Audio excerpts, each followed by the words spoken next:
In France, the effects of this second wave are now obvious. Patients here being transferred from Avignon to Brest using army aircraft.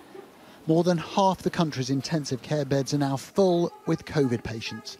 The government was told that if it did nothing, then France's intensive care capacity would be full up in less than 3 weeks. So today the French gathered to watch their president announce a range of rules, telling people to stay at home unless they have an urgent need to go out.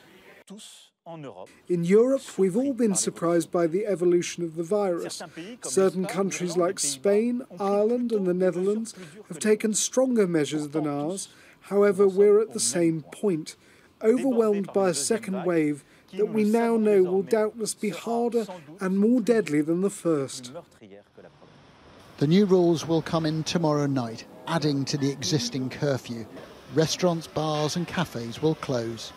This is the Arc de Triomphe roundabout, normally one of the most hectic places in Europe, but Parisians are rushing home to beat the curfew.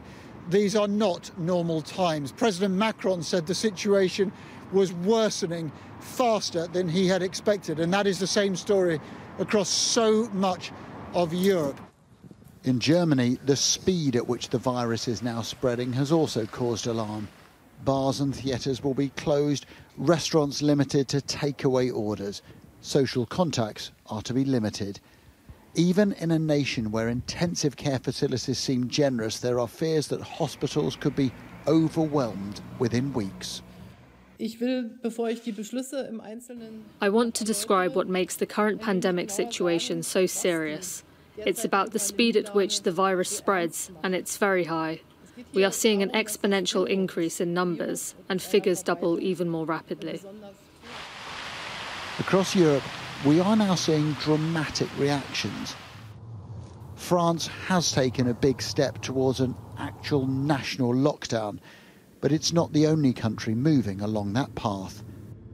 Adam Parsons, Sky News, Paris.